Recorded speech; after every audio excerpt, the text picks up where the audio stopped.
Hello बच्चों, नमस्कार। कैसे हैं आप सब लोग? उम्मीद करता हूं कि आप सब लोग अच्छे होंगे, बेहतरीन होंगे, लाजवाब होंगे, एकदम बिंदास होंगे और साथ ही बहुत अच्छे से आप लोग अपनी पढ़ाई को कर रहे होंगे। तो सभी का स्वागत है पहली क्लास। पहली क्लास क्यों बोल रहा हूं कि एप्लीकेशन के अंदर जो है ये आपकी पहली क्लास है यकीन बैच की, मेरे प्यारे भाई।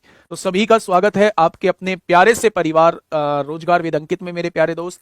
ये क्लास आप लोग जानते हैं कि बहुत सारे बच्चों ने कांस्टेबल का बैच लिया होगा, बहुत सारे बच्चों ने एडब्ल्यूओ टीपीओ का बैच लिया होगा, बहुत सारे बच्चों ने हेड कांस्टेबल मिनिस्ट्रियल का बैच लिया होगा और बहुत सारे बच्चों ने ड्राइवर का भी बैच लिया होगा।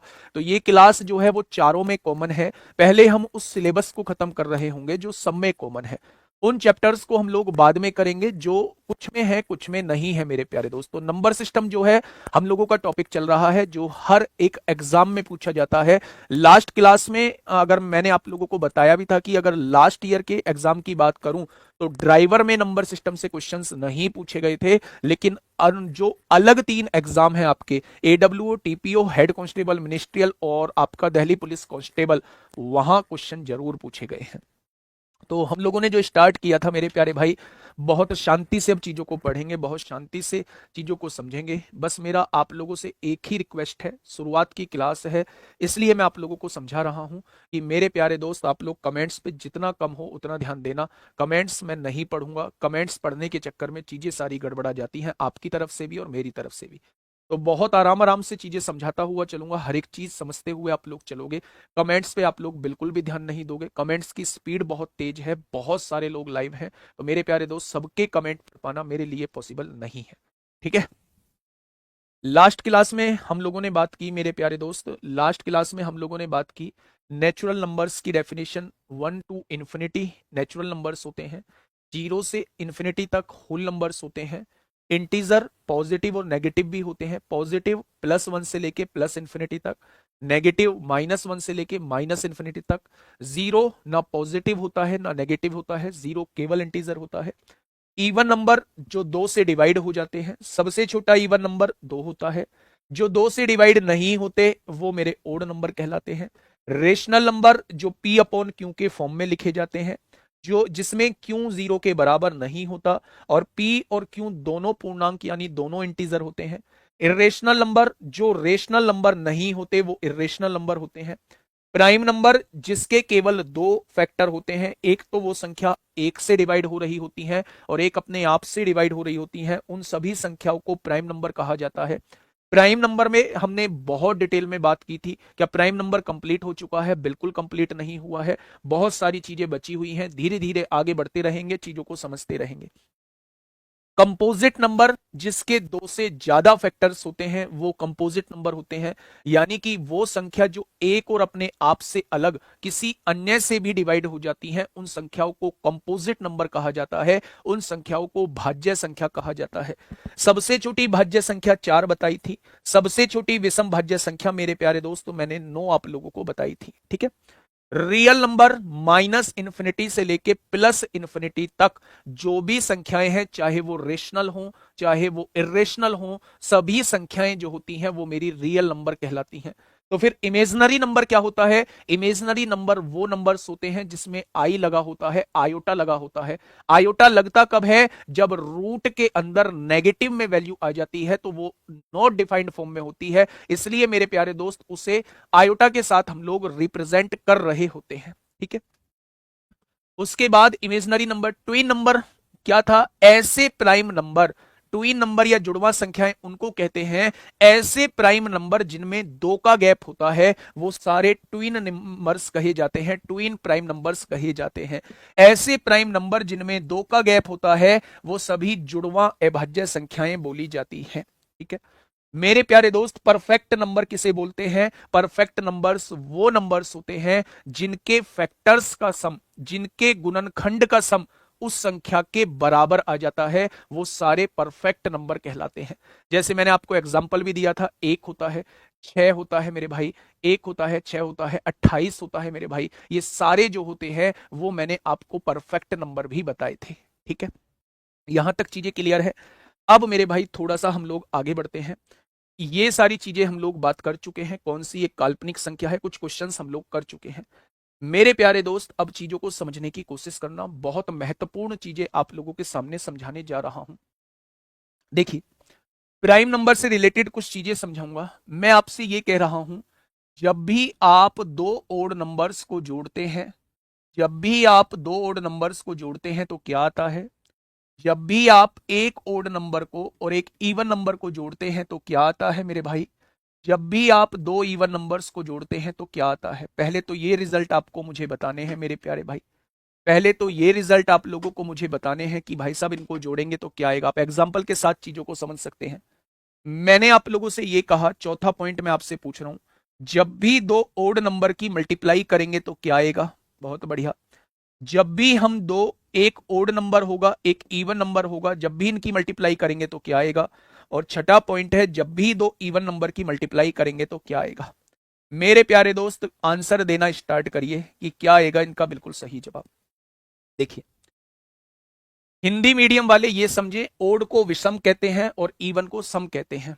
जब भी हम दो विषम संख्याओं को जोड़ते हैं, आपने कहा एक विषम संख्या 3 है, एक विषम संख्या 5 है, दोनों विषम संख्याओं को जोड़ेंगे तो 8 आएगा, और 8 क्या है मेरा? इवन होता है।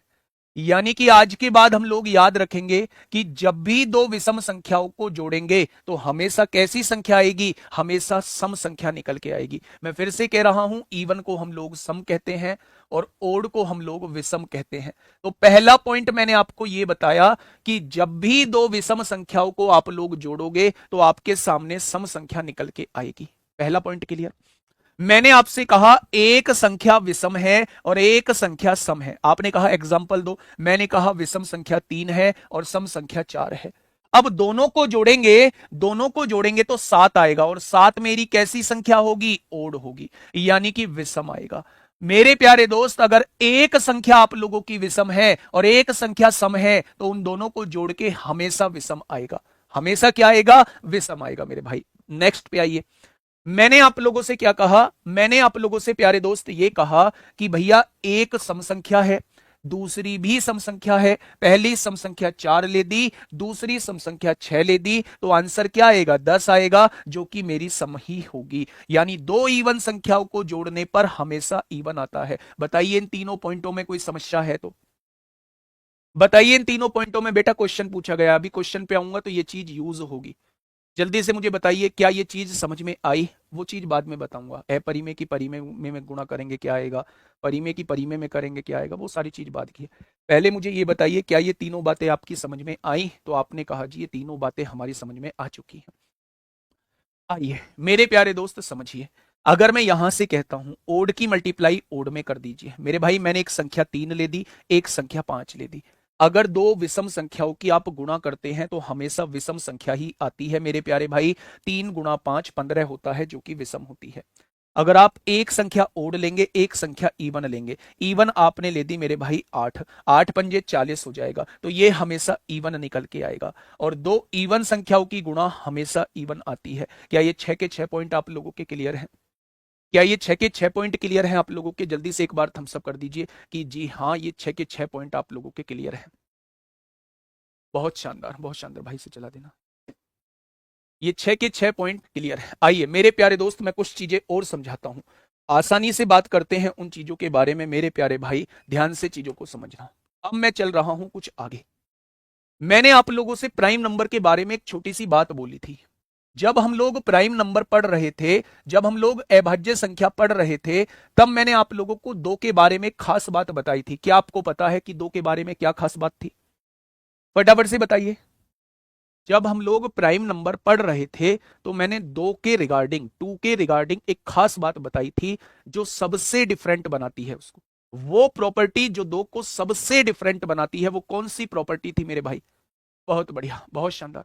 मेरे प्यारे दोस्त, मैंने बताया था कि दो ही एकमात्र सम संख्या है, दो ही एकमात्र सम संख्या है, दो ही एकमात्र सम संख्या है जो अभाज्य है, जो अभाज्य है, जो प्राइम नंबर है।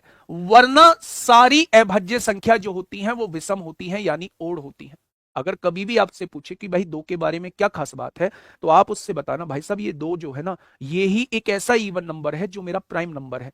वरना जितने भी प्राइम नंबर हैं वो सारे के सारे ओड होते हैं, वो सारे के सारे मेरे प्यारे दोस्त ओड होते हैं। अब ध्यान से सुन लेना, मेरी बात को समझ लेना, मेरी बात को जान लेना। अब मैं बात करने वाला हूं 2023 के आए हुए क्वेश्चंस पे मैं बात करने वाला हूं। 2023 दिल्ली पुलिस कांस्टेबल में पूछे गए क्वेश्चन पे प्यारे दोस्त मैं बात करने वाला हूं, थोड़ा सा ध्यान से सुनिए। मैंने आपसे कहा तीन संख्याएं हैं, तीन संख्याएं हैं, तीन अभाज्य संख्याओं को जोड़ के, तीन अभाज्य संख्याओं को जोड़ के मेरे भाई इवन संख्या आ रही है। तीन अभाज्य संख्याओं को जोड़ के मेरे भाई इवन संख्या आ रही है। अगर तीन अभाज्य संख्या हम लोग लेते हैं P Q R तो यहां इवन संख्या हम लोगों को देखने को मिलती है। और P से बड़ा Q है और Q से बड़ा R है, तो बताइए P का मान क्या होगा? बताइए P का मान क्या होगा? सोच समझ के बोलना, सोच समझ के बोलना मेरे भाई। बहुत डीप में लेके जा रहा हूं चीजें, क्योंकि डीप में चीजें पूछी गई हैं आप लोगों से 2023 में। और मैं अपने पर दाग नहीं लगवा सकता मेरे प्यारे दोस्त की जो पढ़ाया है वो पूछा नहीं गया। जो पूछा जाएगा वो सारा का सारा आपको क्लास के अंदर से देखने को मिलेगा। मैंने आप लोगों से कहा कि तीन अभाज्य संख्याओं को जोड़ के इवन आ रहा है। बताइए कि भैया P सबसे छोटा है, Q उससे बड़ा है, R उससे बड़ा है, तो बताइए भैया P का मान क्या होगा? अच्छा एक बात मुझे बताओगे प्यारे दोस्त, एक बात मुझे बताइए, क्या दो को छोड़ के सारी अभाज्य संख्याएं विषम संख्या होती हैं? तो आप कहेंगे बिल्कुल होती हैं। क्या ये भी विषम होगी, ओड होगी? बहुत बढ़िया। क्या ये भी ओड होगी? बिल्कुल होगी जी। ये ओड है या नहीं ये मुझे अभी पता नहीं है, लेकिन अगर यहां दो होता है तो वो इवन होगा, और दो से अलग यहां कुछ भी होता है तो वो ओड ही होगा। होगा या नहीं? प्यारे दोस्त मुझे बताइए, ओड और ओड को जोड़ेंगे तो क्या आपको देखने को मिलेगा? इवन देखने को मिलेगा। यहां भी इवन आ रहा है। यदि यहां कोई ओड नंबर होता है, यदि यहां कोई ओड नंबर होता है तो ओड और ओड को जोड़ेंगे तो इवन आएगा, और इवन में ओड जोड़ेंगे तो ओड आना चाहिए, जबकि इवन रहा है। इसका मतलब यहां मेरे प्यारे दोस्त ओड नहीं आएगा, यहां एक इवन नंबर आएगा। कैसे? ओड और ओड को जोड़ेंगे तो क्या आएगा? इवन आएगा। उस इवन में इवन को जोड़ेंगे तो क्या आएगा? इवन आएगा। और आंसर क्या लाना है? इवन ही लाना है। यानी सबसे छोटी संख्या जो होगी वो क्या हो जाएगी? 2 हो जाएगी, क्योंकि इवन बस एक ही अभाज्य संख्या है, वो है 2। उससे अलग सारी अभाज्य संख्या जो होती है वो सारी ओड होती है। क्या ये बात आपके समझ में आ गई? बोलो, क्या ये बात आपके समझ में आ गई? यही पॉइंट बना के लिख लीजिए। जब भी तीन अभाज्य संख्याओं का, जब भी तीन अभाज्य संख्याओं का, बेटा पॉइंट बना के लिखिए, हमेशा के लिए दिमाग में बैठ जाएगा। जब भी तीन अभाज्य संख्याओं का योग सम संख्या दी हो, जब भी तीन अभाज्य संख्याओं का योग सम संख्या दी हो, तो उनमें से एक अभाज्य संख्या 2 होती है। उनमें से एक अभाज्य संख्या 2 होती है। बॉक्स के अंदर बंद करिए भाई साहब, फटाफट इस पॉइंट को लिखिए, इस पॉइंट को लिखिए मेरे भाई, और बॉक्स के अंदर बंद कर दीजिए। बहुत इंपॉर्टेंट पॉइंट बताया मैंने। जब भी तीन अभाज्य संख्याओं को जोड़ के सम संख्या दिया हुआ हो तो उनमें से एक अभाज्य संख्या 2 होती है। ये 100% फिक्स होता है, ये 100% जो है वो फिक्स होता है। ठीक है भाई, तो मैंने लिखा जब भी तीन अभाज्य संख्याओं का योग जो है वो सम संख्या आप लोगों को दिया हुआ होगा, जब भी तीन प्राइम नंबर का सम जो है वो इवन नंबर आप लोगों को दिया होगा, तो उनमें से एक प्राइम नंबर ऑलवेज 2 होगा। ये बात मैंने इंग्लिश में लिखवा दी, ऑलवेज 2 होगा मेरे प्यारे दोस्त। क्या ये पॉइंट क्लियर हुआ? यही एक और पॉइंट लिखिए नोट बना के, जब भी मेरे प्यारे दोस्त लिखना, जब भी चार अभाज्य संख्याओं का योग, जब भी चार अभाज्य संख्याओं का योग विषम दिया हुआ हो, जब भी चार अभाज्य संख्याओं का योग विषम दिया हो तो, अब ध्यान से सुनना मेरे भाई, विषम दिया हुआ हो मेरे भाई। मैंने आपके सामने चार अभाज्य संख्याएं लिखी, एक ए है, एक बी है, एक सी है, एक डी है। चार अभाज्य संख्याओं का योग मैंने विषम यानी ओड लिखा हुआ है। चार अभाज्य संख्याओं का योग मैंने विषम यानी ओड लिखा हुआ है। ध्यान से समझना, आप जानते हैं कि अभाज्य संख्या जो होती है वो 2 से अलग सारी की सारी क्या होती है? वो सारी की सारी विषम होती है। यानी कि इनमें से ये भी विषम होगी, ये भी विषम होगी मेरे प्यारे दोस्त, ये भी विषम होगी, ओड होगी, ये भी विषम होगी। और इसके बारे में नहीं कह सकते कि ये विषम है या सम है मेरे भाई। मैं एक बार चेक कर लेता हूं कि क्या ये सम होगी या विषम होगी। अच्छा ये बताइए, विषम और विषम को जोड़ेंगे तो कितना आएगा? तो आप कहेंगे जब हम ओड और ओड को जोड़ते हैं तो इवन आता है, ओड और ओड को जोड़ते हैं तो इवन आता है, और इवन में ओड को जोड़ेंगे, इवन में ओड को जोड़ेंगे तो ओड आएगा। मैंने क्या कहा? मैंने ये कहा, अभी आपने पढ़ा होगा मेरे भाई, ओड और ओड को जोड़ेंगे तो क्या आएगा? तो आपने कहा ओड और ओड को जोड़ेंगे तो इवन आएगा। आपने लिख दिया भाई साहब इन दोनों को जोड़ के इवन आएगा, बहुत बढ़िया। इवन में ओड को जोड़ेंगे, इवन में ओड को जोड़ेंगे तो क्या आएगा? तो आपने कहा जी ये तो ओड आएगा, आएगा। यानी इन तीनों को जोड़ के ओड आ चुका है। अब मैं ओड में क्या जोड़ूं, ओड में क्या जोड़ूं, ओड में क्या जोड़ूं कि ये ओड आ जाए? तो आप कहेंगे ओड में आपको इवन जोड़ना पड़ेगा, ओड में आपको इवन जोड़ना पड़ेगा, तब जाके रिजल्ट ओड आएगा। यानी उस केस में एक संख्या को इवन होना पड़ेगा, उस केस में एक संख्या को मेरे प्यारे दोस्त इवन होना पड़ेगा। ठीक है, अब देखना मेरे प्यारे दोस्त, अगर ये चीज समझ में आ गई है तो बहुत अच्छी बात है। अगर ये चीज समझ में नहीं आई है तो मेरे भाई एक तो इस पॉइंट को याद रख लो, जब भी तीन अभाज्य संख्याओं का योग आप लोगों को सम संख्या दी हो तो उनमें से एक संख्या जो होती है वो दो होती है। एक पॉइंट यहां लिखवा रहा हूं, जब भी चार अभाज्य संख्याओं का योग विषम यानी ओड दिया हुआ हो तो उनमें से एक संख्या दो होती है, उनमें से एक संख्या, उनमें से एक संख्या दो होती है। ये दोनों पॉइंट बना के लिखिएगा मेरे भाई, यहां से सारी चीजें क्लियर हो जाएंगी। ये दोनों पॉइंट बना के लिखिएगा, यहां से सारी चीजें क्लियर हो जाएंगी। मैं ये कहना चाह रहा हूं, जब भी तीन संख्या आपके सामने दी हुई है, शांत हो जाओ बिल्कुल। जिनका मैथ कमजोर है वो भी शांत हो जाओ, जिनका मैथ बहुत स्ट्रांग है वो भी शांत हो जाओ। मैंने अभी तक पिछले 20 मिनट में केवल दो बातें आप लोगों को समझाई। मैंने पहली बात यह बोली कि जब भी तीन प्राइम नंबर का सम इवन दिया हुआ हो तो उनमें से एक प्राइम नंबर दो होता है। ये फिक्स है, 100% ट्रू है, आपको याद रखना पड़ेगा। पहला पॉइंट मैंने ये बताया।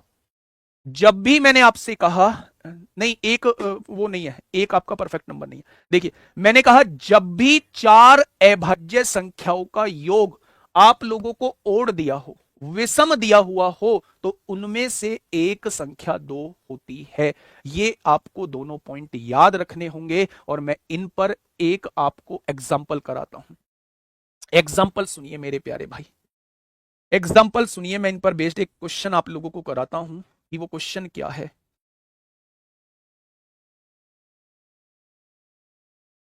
एक क्वेश्चन बहुत प्यारा सा, बहुत शानदार सा, एक क्वेश्चन बहुत प्यारा सा, बहुत शानदार सा मैं आपके सामने कराने जा रहा हूं मेरे प्यारे दोस्त। सबसे पहले हम लोग कहां तक कर चुके थे? ये सारे क्वेश्चंस हम लोग कर चुके थे। इसका आंसर मुझे करिए, 14th का आंसर मुझे दीजिए। बताइए बताइए, फटाफट बताइए क्या होगा इस क्वेश्चन का बिल्कुल सही जवाब। बेटा मैंने बताया था 6, 28 और 428 बोला था शायद, वो रटना पड़ेगा आपको, एक बार देख लीजिए। मैंने उनके फैक्टर्स भी आपको बताए थे कि उन संख्याओं को छोड़ के उनके सभी फैक्टर्स का सम अगर संख्या के बराबर आ जाता है तो वो परफेक्ट नंबर कहलाती है। नहीं लोकेश कुमार, इससे फालतू क्वेश्चन सोचो भी मत। अगर तीनों ओड हो, नहीं देगा वो ओड कभी भी। अगर तीन संख्याएं देगा तो हमेशा इवन देगा, अगर चार संख्याएं देगा तो हमेशा ओड देगा। पहले मुझे इस क्वेश्चन का जवाब दीजिए। क्वेश्चन ने कहा है जुड़वां अभाज्य संख्याएं वे अभाज्य संख्या होती हैं जिनका अंतर हमेशा दो के बराबर होता है। ये बात आपको पता है। 35 और 100 के बीच में, 35 और 100 के बीच में जुड़वां अभाज्यों की संख्या कितनी है? बेटा 35 और 100 के बीच में आप मुझे बताइए, आप मुझे बताइए क्या 41 और 43 35 और 100 के बीच में है? क्या क्या मेरे भाई और कौन सी होगी? 51 नहीं होगी? क्या 59 और 61 जो है वो 35 और 100 के बीच में है? क्या मेरे भाई 67 भी नहीं होता? 71 और 73 जो है, 71 और 73 भी होती है मेरे भाई। और कौन सी होती है? क्या ये तीन ही अभाज्य संख्याएं होती हैं? तो मेरे भाई तीन जोड़े ऐसे हैं जो 35 और 100 के बीच में है और जुड़वां अभाज्य संख्याएं हैं, जुड़वां अभाज्य संख्याएं हैं। पहला जोड़ा 41 43, दूसरा जोड़ा, दूसरा जोड़ा मेरे भाई दूसरा जोड़ा क्या होगा? 59 61, तीसरा जोड़ा क्या होगा? तीसरा जोड़ा 71 73, चौथा जोड़ा कौन सा होगा? चौथा जोड़ा कोई नहीं होगा। चौथा जोड़ा कोई नहीं होगा। तो ऐसे केवल कितने जोड़े संभव है? 3 जोड़े संभव है। ये रहा दिल्ली पुलिस कांस्टेबल। कांस्टेबल नहीं है, 2023 का क्वेश्चन है मेरे भाई। ये डेट गलत लिखी हुई है मेरे प्यारे भाई, ये डेट जो है वो गलत लिखी हुई है। डेट जो है वो गलत लिखी हुई है। बताइए मुझे क्या होगा इस क्वेश्चन का बिल्कुल सही जवाब? मेरे दोस्त, पांचवी अभाज्य संख्या। अब आपको यहां निकालना पड़ेगा पांचवी अभाज्य संख्या। पांचवी अभाज्य संख्या क्या है मेरे भाई? पांचवी अभाज्य संख्या होती है, पहली अभाज्य संख्या 2, दूसरी 3 है, तीसरी 5 है, चौथी 7 है और पांचवी जो है वो 11 है। ठीक है, पांचवी अभाज्य संख्या और 100 से ठीक बाद वाली अभाज्य संख्याओं का गुणनफल। 100 से ठीक बाद वाली अभाज्य संख्या 101 होती है। तो मेरे भाई इन दोनों का गुणनफल आपसे पूछना चाह रहा है, तो 11 एकम 11, 11 एकम 11, 1111 इस क्वेश्चन का जवाब हो जाएगा। क्या हो जाएगा? 1111 इस क्वेश्चन का बिल्कुल सही जवाब हो जाएगा। ठीक है, नेक्स्ट, दिल्ली पुलिस कांस्टेबल 24/11/2023 में मेरे प्यारे दोस्त पूछा गया है। बताइए, 24/11/2023 में 28 से छोटी सभी अभाज्य संख्याओं का योगफल क्या है? 28 से छोटी लिख दीजिए। 2 होगी, 3 होगी, 5 होगी, 7 होगी, 11 होगी, 13 होगी, 17 होगी, 19 होगी और 23 होगी। क्या इनसे अलग कोई अभाज्य संख्या है? क्या इनसे अलग कोई अभाज्य संख्या है? तो आप कहेंगे कोई अभाज्य संख्या नहीं है। 23 और 17 40 होते हैं, 40 और 19 59, 59 और 13 कितने होते हैं? 72, 72 और 11 83, 83 और 7 90, 5 95, 3 98, 2 100 हो जाएगा। तो 28 से छोटी सभी अभाज्य संख्याओं का योग कितना होता है? तो आप कहेंगे 100 होता है।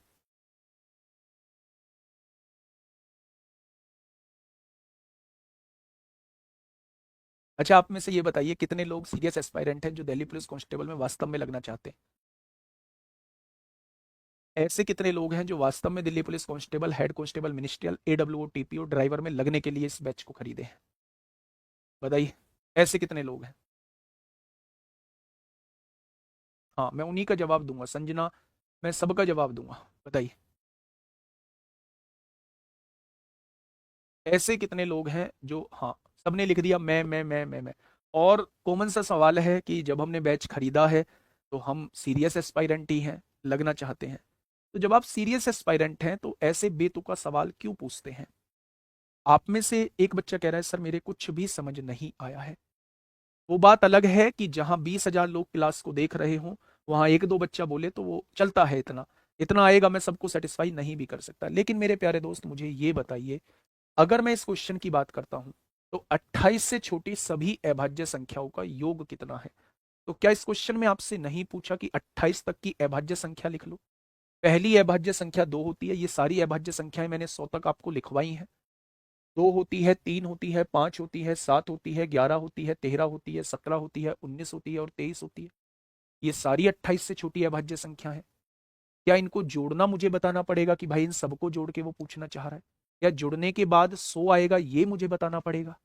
आप बताइए थोड़ा सा भाई, एफर्ट्स तो डालने होंगे, अभी शुरुआत जरूर है, लेकिन मेरे दोस्त तो मेहनत करनी होगी।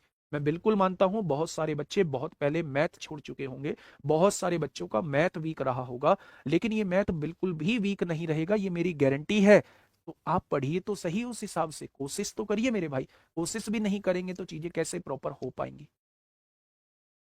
ठीक है, आइए क्वेश्चन नंबर 17।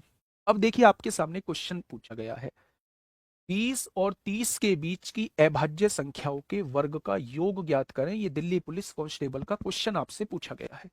यानी 20 से बड़ी जितनी भी अभाज्य संख्याएं हैं और 30 से छोटी जितनी भी अभाज्य संख्याएं हैं, तो 20 से बड़ी दो अभाज्य संख्याएं होती हैं 20 और 30 के बीच में, यानी कि एक अभाज्य संख्या 23 होती है और एक अभाज्य संख्या 29 होती है।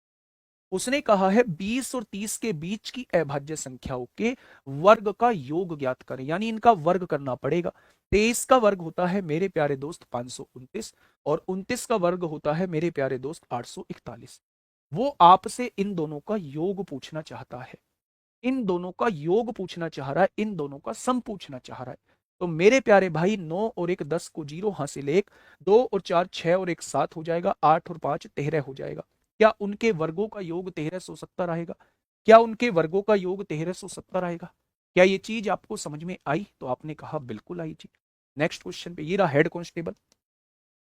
ये रहा मेरे प्यारे दोस्त हेड कांस्टेबल मिनिस्ट्रियल का क्वेश्चन। मेरे प्यारे भाई ध्यान से सुनिएगा। क्वेश्चन ने कहा है यदि सभी अभाज्य संख्याओं का योग x है, जितनी भी अभाज्य संख्याएं हैं, जितनी भी अभाज्य संख्याएं हैं, उन सबका योग दे रखा है x। उन सबका योग 2 है, 3 है, 5 है, 7 है, जितनी भी अभाज्य संख्याएं हैं उन सबका योग दे रखा है x। आगे कहा है सभी विषम अभाज्य संख्याओं का योग y है। यानी विषम की बात कर रहा है तो 2 को काउंट नहीं करेगा, यानी 3 है, 5 है, 7 है, ऐसी सभी विषम अभाज्य संख्याओं का योग कितना है? y है। तो उसने पूछा है x माइनस वाई क्या होगा, इन दोनों का डिफरेंस क्या होगा। जब इसमें से इसे घटाओगे तो सारी वैल्यूज कट जाएंगी, इन दोनों का डिफरेंस बस 2 का आएगा, क्योंकि ऊपर वाले में आपने 2 को काउंट किया था, नीचे वाले में आपने 2 को काउंट नहीं किया है। तो इन दोनों में मेरे भाई डिफरेंस कितने का हो जाएगा? इन दोनों में डिफरेंस जो है वो 2 का हो जाएगा। इन दोनों में डिफरेंस जो है वो कितने का हो जाएगा? तो आप कहेंगे इन दोनों में 2 का डिफरेंस हो जाएगा, क्योंकि ये सभी अभाज्य संख्याओं का योग लिखा हुआ था, ये विषम अभाज्य संख्याओं का योग लिखा हुआ है। तो केवल 2 को ही तो काउंट नहीं किया, बाकी तो सबको काउंट कर लिया। भाई सारी अभाज्य संख्या विषम होती हैं केवल 2 को छोड़ के, यानी सबको काउंट कर लिया, बस 2 को काउंट नहीं किया। तो डिफरेंस कितने का आ गया? 2 का आ गया मेरे भाई। बहुत बढ़िया, बहुत शानदार। इस क्वेश्चन पे आइए, देखना भाई साहब, बड़ा खतरनाक क्वेश्चन आपसे पूछ लिया है, बड़ा खतरनाक क्वेश्चन आप लोगों से पूछ लिया है। जल्दी से बताइए क्या होगा इस क्वेश्चन का बिल्कुल सही जवाब। बेटा आंसर, जो आंसर करते हैं उनके नेम लेना इसलिए पॉसिबल नहीं है क्योंकि 20-22 हजार के बच्चों के कमेंट चल रहे हैं, तो मैं मतलब नजर भी नहीं पड़ रही है मेरी कमेंट पे। बताइए, बताइए क्या होगा इसका बिल्कुल सही जवाब। क्वेश्चन ने क्या कहा है, बहुत आराम से आपके साथ पढ़ूंगा। निम्नलिखित में से कौन सी संख्या 2145 के सभी अभाज्य गुणनखंडों के योग से अधिक है? यानी 2145 के सभी अभाज्य गुणनखंड निकालने हैं, वो सारी अभाज्य संख्या निकालनी है, वो सारे प्राइम नंबर निकालने हैं जो 2145 को पूरा पूरा डिवाइड करेंगे। क्वेश्चन को दोबारा पढ़िए। निम्नलिखित में से यानी इन दी हुई में से कौन सी संख्या ऐसी है जो 2145 के सभी अभाज्य गुणनखंडों के योग से अधिक है? अभाज्य गुणनखंडों के योग से अधिक है। ऐसे ऐसे क्वेश्चन भाई साहब पूछे गए हैं। तो सबसे पहले मुझे बताइए अभाज्य संख्याओं की काउंटिंग करिए। अभाज्य संख्या 2 होती है, 3 होती है, 5 होती है, 7, 11, 13, 17, 19, 23, 29, यहां तक चेक कर लेते हैं। ऐसे क्वेश्चन आपको बहुत बड़े देखने को नहीं मिलेंगे, आपको चेक करने पड़ेंगे, इसका कोई तरीका नहीं है। आपने कहा क्या इसका गुणनखंड 2 है? गुणनखंड तब होगा, फैक्टर तब होगा जब 2 इसको डिवाइड कर देगा। क्या 2 से डिवाइड होगा? नहीं होगा। क्या 3 से होगा? 3 सत्ते 21, 3 एकम 3, 3 पंजे 15, 3 से भी डिवाइड हो जाएगा। क्या 5 से डिवाइड होगा? बिल्कुल हो जाएगा, पीछे 5 है। 7 से डिवाइड होगा? 7 या 21, 45 डिवाइड नहीं होगा। 11 से डिवाइड हो जाएगा, 11 एकम 11, कितना बचेगा? 10, 11 निम्मा 99, 11 पंजे 55, 11 से भी डिवाइड हो जाएगा। 13 से, 13 एकम 13, कितना बचेगा? 8 बचेगा। 13 छिंग 78, 6 बचेगा, 13 से भी डिवाइड हो जाएगा। 17 से, 17 एकम 17, 4 बचेगा। 17 दूनी 34, 10 बचेगा, नहीं डिवाइड होगा। 19 से कम 19, 2 बचेगा। 19 से कम 19 होता है, 5 बचेगा, नहीं डिवाइड होगा। 23 से काटेंगे, 23 निम्मा 207 होते हैं, 7 बचेगा, नहीं डिवाइड होगा। 29 से काटेंगे भाई साहब, 29 से क्या कट रहा है? 29 से क्या कट रहा है बाद में देखेंगे। अब मुझे ये बताइए किन किन से डिवाइड हो रहा है। एक तो 3 से डिवाइड हो रहा है, एक 5 से डिवाइड हो रहा है, एक 11 से डिवाइड हो रहा है, एक 13 से डिवाइड हो रहा है, और किसी से हो रहा है अभी नहीं देखा है। तो मेरे भाई मुझे ये बताइएगा, यहां देखिए 5 और 3 8, 11 और 8 19, 19 और 13 32, 32 से ज्यादा कौन सी संख्या दी हुई है?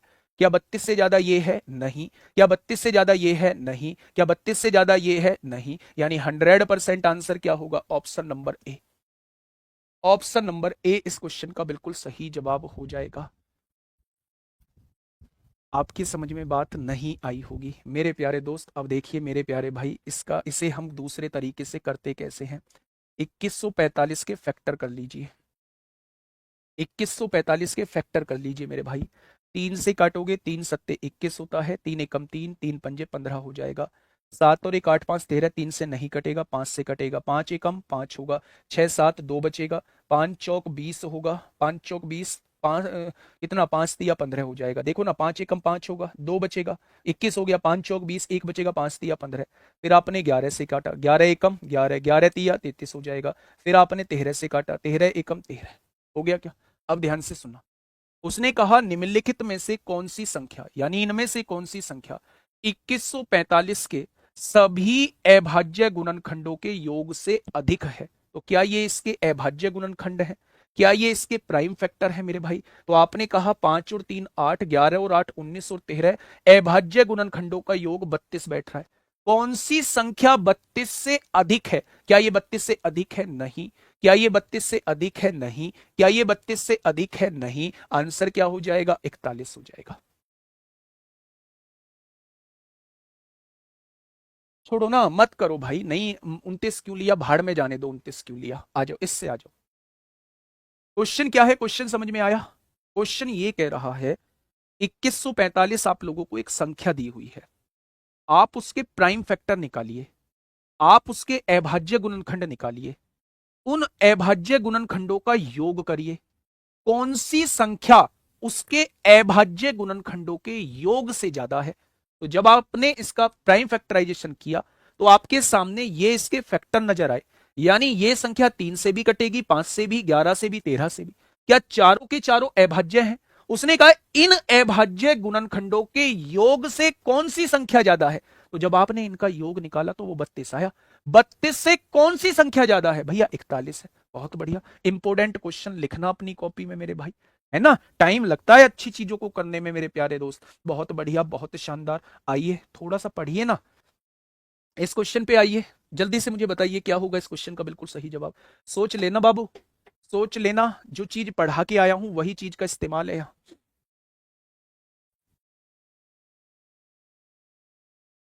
सर अगर योग 30 आता, अगर योग 30 आता तो वो एक ही ऑप्शन देता, फिर वो 41 देता ही नहीं, फिर उस केस में 32 आंसर लगाते। पहले आराम से क्वेश्चन को पढ़िए, है ना। बड़ा नंबर वो कभी भी नहीं देगा, वो जानता है कि प्राइम फैक्टर का कोई डेफिनेट रूल नहीं है। प्राइम फैक्टर का कोई डेफिनेट रूल नहीं है, वो हमें सॉल्व करना ही पड़ेगा, जैसे ये क्वेश्चन आपसे पूछा गया है। देखिए क्वेश्चन ने कहा है तीन भिन्न अभाज्य संख्याएं, यानी कि तीनों अलग अलग भिन्न अभाज्य संख्याएं हैं। ये पहली संख्या है, ये दूसरी संख्या है, ये तीसरी है, और याद रखना तीनों अलग अलग बोली हैं। इन सबका योग जो है, इन सबका सम जो है वो 44 दिया हुआ है मेरे भाई। बात को समझना, मैंने एक नोट बना के एक बात लिखवाई है। अगर तीन अभाज्य संख्याओं का योग सम संख्या आता है, मैंने एक बात आपके सामने लिखवाई है, वो कौन सी बात है? वो कौन सी बात है मेरे प्यारे दोस्त? वो ये रही बात, जब भी तीन अभाज्य संख्याओं का योग सम संख्या दी हो तो उनमें से एक अभाज्य संख्या दो होती है। आपने कहा जी याद है ये पॉइंट, बहुत बढ़िया। मैंने कहा आप लोगों से, जब भी तीन अभाज्य संख्याओं का योग सम संख्या दी हो, सम संख्या दी हो, तो उनमें एक अभाज्य संख्या दो होती है। होती है क्या? क्या समझ गए इस बात को? अब ये मत कहना जी ये दो कहां से आया। अगर तीन अभाज्य संख्याओं का योग सम संख्या दी हुई है तो 101% उसमें एक संख्या मेरे भाई दो होगी। एक संख्या होगी वो दो होगी मेरे प्यारे दोस्त। ये दो प्लस में है, इधर आके माइनस में हो जाएगा। 44 में से दो जाएगा, 42 आएगा। अब मुझे दो अभाज्य संख्या बता दो जिनको जोड़ के 42 आता हो। आप कहेंगे एक 5 होगी और एक 37 होगी, एक 5 होगी और एक 37 होगी, दोनों अभाज्य संख्याओं को जोड़ के 42 आएगा। एक 5 होगी और एक 37 होगी, दोनों अभाज्य संख्याओं को जोड़ के 42 आएगा। प्यारे दोस्त उसने सबसे बड़ी संभावित अभाज्य संख्या पूछी है, तो क्वेश्चन का जवाब क्या हो जाएगा? 37 हो जाएगा। पक्का? क्लियर? बहुत बढ़िया, बहुत शानदार। भाई आप तो होशियार बालक मिले हो, होशियार बालक मिले हो, लाजवाब, एकदम लाजवाब। ये पॉइंट क्लियर हुआ, क्यों बताया था मैंने आज। चलिए नेक्स्ट क्वेश्चन की तरफ आपको लेके चलता हूं, और मुझे उम्मीद नहीं पूरा भरोसा है, उसी कॉन्सेप्ट पर बेस्ड ये क्वेश्चन है और इसका जवाब आप चुटकियों में दे देंगे, मुझे उम्मीद ही। ऊपर ऊपर ऊपर ऊपर कर तेज, हाँ यही बस।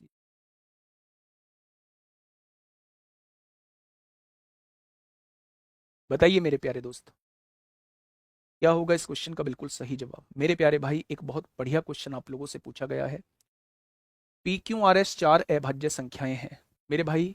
19 और 23 भी कर सकते हैं। आ जाओ 19 और 23 कर देंगे।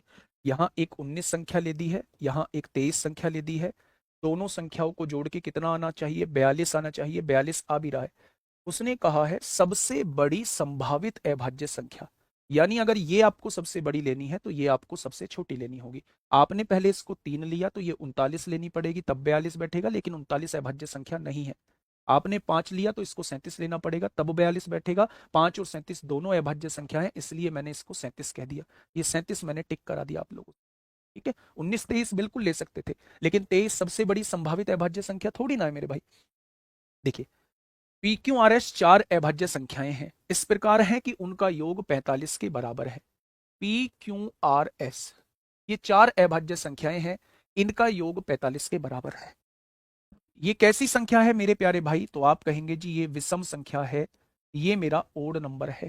क्या ये मेरा ओड नंबर है? तो आप कहेंगे जी ओड नंबर है। आ जाइए पॉइंट नंबर दूसरे पे आइए। जब भी 4 अभाज्य संख्याओं का योग विषम दिया हो, जब भी 4 अभाज्य संख्याओं का योग विषम दिया हो, तो उनमें से एक संख्या 2 होती है। ये पॉइंट लिखवाया है, बहुत बढ़िया, बहुत शानदार, बहुत शानदार, बहुत शानदार। उनमें से एक संख्या 2 होती है। क्या इनमें से एक संख्या 2 हो जाएगी? उसने कहा है P जो है वो सबसे छोटा है, Q उससे बड़ा है, R उससे बड़ा है, S उससे बड़ा है। क्या मेरे दोस्त अगर सबसे छोटा P है तो सबसे छोटा ही 2 हो जाएगा? क्या P की वैल्यू ही 2 हो जाएगी? भाई ये तो सबसे छोटा है, ये सबसे छोटा है, उससे बड़ा ये, उससे बड़ा ये, उससे बड़ा ये। 2 से बड़ी ही सारी अभाज्य संख्याएं होती है। क्या सबसे छोटी अभाज्य संख्या यानी 2 जो है वो P की वैल्यू हो जाएगी? यानी कि P की वैल्यू जो है वो मेरे प्यारे दोस्त 2 आ चुकी है। अब उसने कहा है P की पावर 4 यानी 2 की पावर 4 प्लस 2, P की वैल्यू 2 आई है, तो 2 की पावर 4 16 होता है।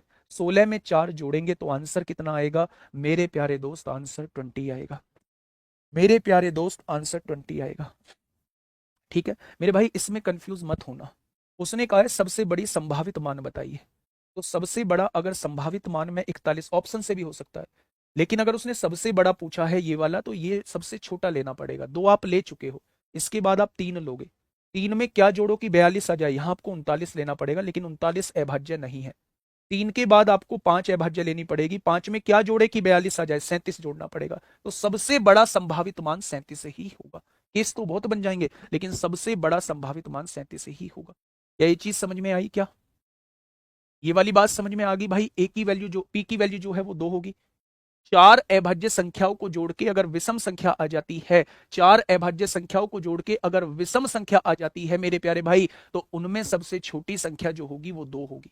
उनमें सबसे छोटी संख्या जो होगी वो 2 होगी। अब आप कह सकते हो जी 2 तो ये भी हो सकती है, 2 तो ये भी हो सकती है, 2 तो ये भी हो सकती है। आपने पी को ही 2 क्यों माना? क्योंकि पी सबसे छोटा दिया हुआ है उसने। यहां देखो ना, पी सबसे छोटा है, क्यों उससे बड़ा, आर उससे बड़ा, एस इसमें, यानी इन सारों में सबसे छोटा पी है, तो सबसे छोटा होता भी तो 2 ही है अभाज्य संख्या।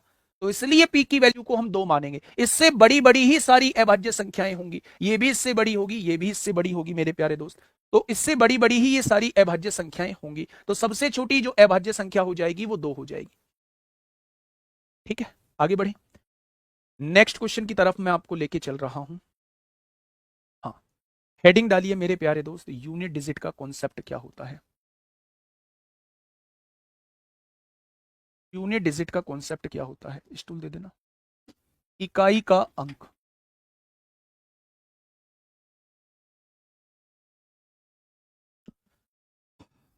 अब आप शांति बनाइए, थोड़ा शांति बनाइए।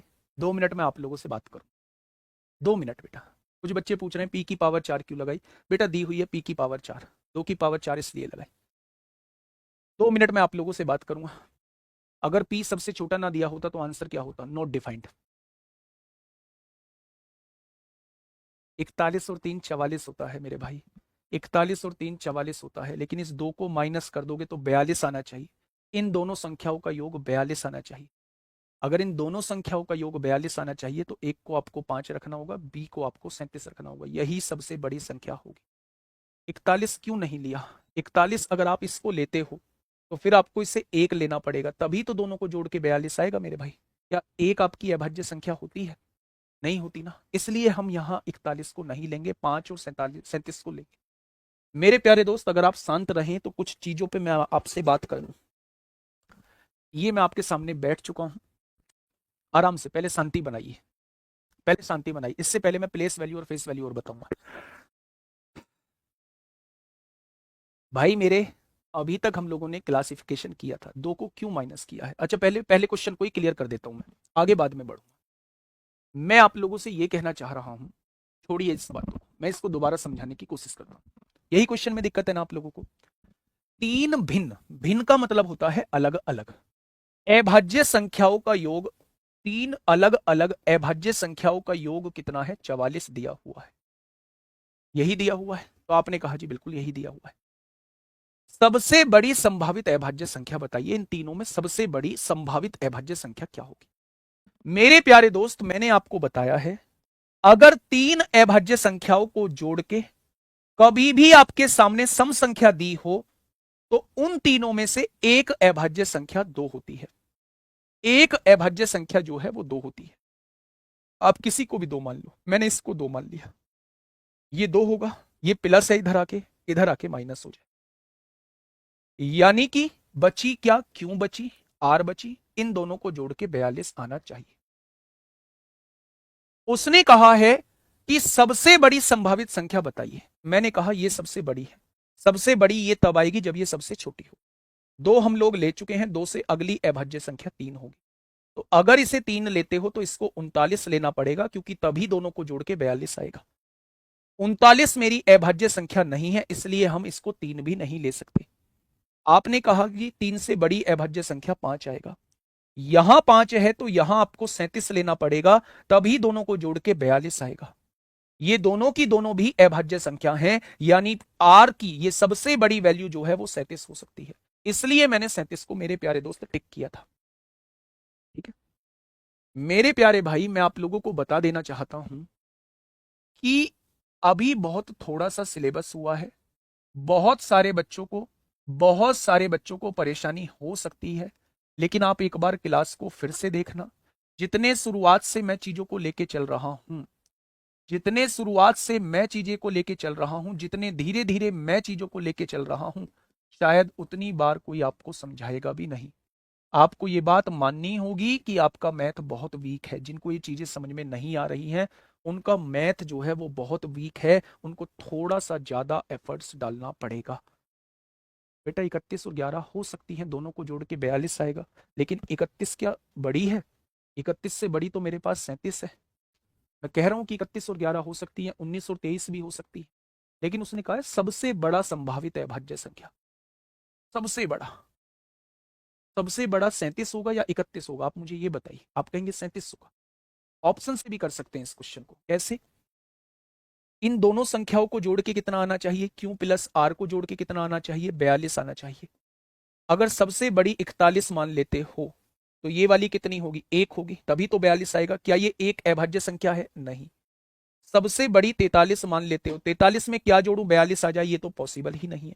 सबसे बड़ी 31 मान लेते हो, 31 में क्या जोड़ना पड़ेगा, 31 में क्या जोड़ना पड़ेगा, 12 जोड़ना पड़ेगा, तब 31 में 11 जोड़ना पड़ेगा, तब 42 आएगा। क्या दोनों अभाज्य हैं? बिल्कुल अभाज्य हैं। लेकिन एक संख्या 37 भी है, 37 में 5 जोड़ना पड़ेगा, तब 42 आएगा। अब मुझे ये बताइए 31 बड़ा है या 37 बड़ा है? आप कहेंगे 37 बड़ा है। उसने सबसे बड़ी पूछी है, इसलिए मैंने आंसर को 37 लगाया है। भाई प्राइम नंबर का जो कॉन्सेप्ट था वो अपने आप में थोड़ा सा पेचीदा कॉन्सेप्ट था। ठीक है, अब जो मैं आपके सामने करा रहा हूं ये बड़े ही आसान किस्म के क्वेश्चन होते हैं, बहुत आसान क्वेश्चन होते हैं। जिनका मैथ बहुत ज्यादा वीक है वो प्यारे दोस्त एक बार क्लास को फिर से देखना, क्लास को फिर से समझना।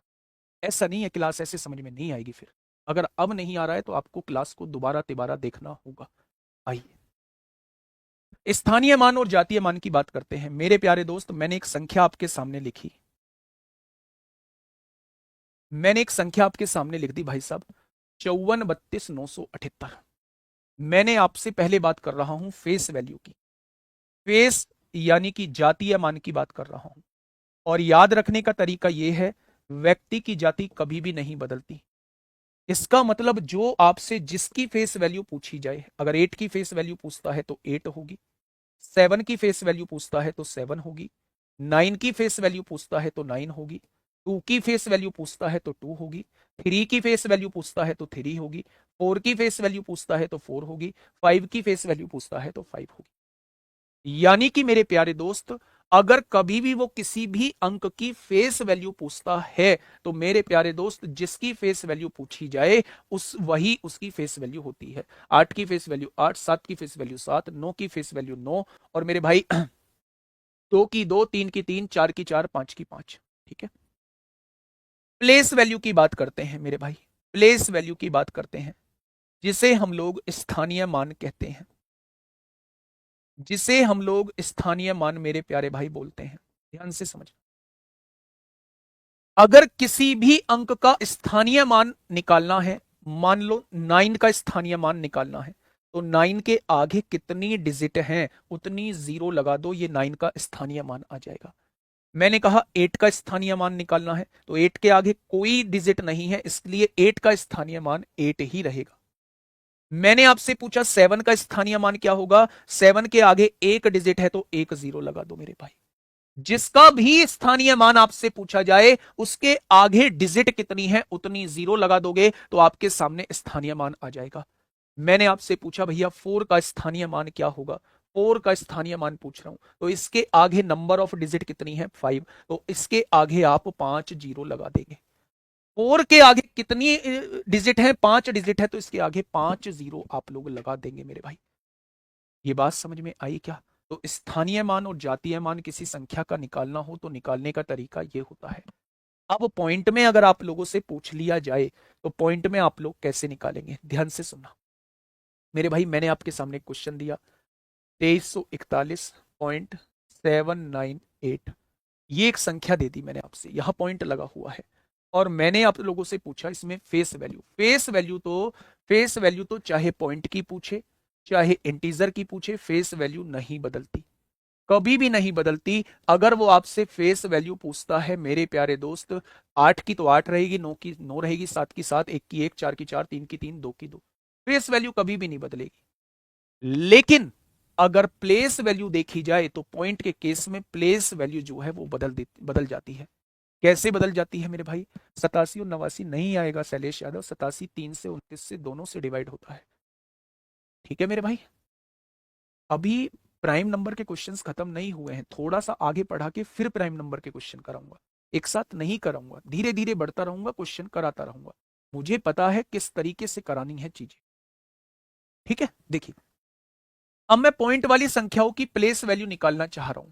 पॉइंट वाली संख्याओं की प्लेस वैल्यू यानी स्थानीय मान मैं आपसे पूछना चाह रहा हूं मेरे प्यारे भाई। अगर स्थानीय मान आपसे पूछा जाता है पॉइंट के लेफ्ट वाली संख्याओं का, अगर 1 का स्थानीय मान पूछा जाए तो 1 का स्थानीय मान जो होता है वो 1 होता है। इस वाली डिजिट का स्थानीय मान, पॉइंट के लेफ्ट में जो पहली डिजिट है इसका स्थानीय मान वही संख्या होती है, वही नंबर होता है। अगर मुझसे 4 का स्थानीय मान पूछा जाता है तो 4 का पूछा जा रहा है, 4 और पॉइंट के बीच में एक डिजिट है तो एक जीरो लगा दो। अगर मुझसे 3 का स्थानीय मान पूछा जाता है तो 3 और पॉइंट के बीच में दो डिजिट है तो दो जीरो लगा दो। और अगर मुझसे 2 का स्थानीय मान पूछा जाता है तो 2 और पॉइंट के बीच में तीन डिजिट है तो तीन जीरो लगा दो। ये प्यारे दोस्त स्थानीय मान आपके सामने आ जाएंगे। आ जाएंगे क्या बच्चे? बहुत बढ़िया, आगे आइए। अब बात करते हैं पॉइंट के राइट हैंड साइड वाली, बात करते हैं कि पॉइंट के राइट हैंड साइड वाली चीजें कैसे होंगी। प्यारे दोस्त, पॉइंट के राइट हैंड चीजें जो लिखी हुई हैं उसका प्लेस वैल्यू 0.7, जैसे 7 का अगर प्लेस वैल्यू पूछी जाती है तो पॉइंट को ऐसे का ऐसे ही लगाइए, 7 को ऐसे का ऐसे ही लिख दीजिए। आपने कहा जी 9 का प्लेस वैल्यू क्या होगी, पॉइंट को ऐसे का ऐसे ही लगाइए, पॉइंट और 9 के बीच में एक जीरो है तो एक जीरो आप लगा दीजिए। पॉइंट 8 का प्लेस वैल्यू पूछी जाती है तो पॉइंट का ऐसे ही लगाइए, पॉइंट और 8 के बीच में दो डिजिट है तो दो जीरो लगाइए। मेरे प्यारे दोस्त, ये पॉइंट के राइट वाली साइड की प्लेस वैल्यू आपके सामने आ जाएंगी। ठीक है, क्या ये बात समझ में आ गई आप लोगों को? बहुत बढ़िया, बहुत शानदार, बहुत लाजवाब। तो मेरे प्यारे दोस्त, मैं आपको एक क्वेश्चन दे रहा हूं, समझने की कोशिश करो। मैथ वीक है तो वो एक दिन में स्ट्रांग नहीं हो सकता, थोड़ा सा आपको अपने पर काम करना होगा। मैं बहुत धीरे धीरे अभी चीजों को लेके चल रहा हूं, बहुत बारीकी से चीजें समझाता हुआ चल रहा हूं, आपको उसी तरीके से पढ़ना होगा। Okay, tata, bye bye.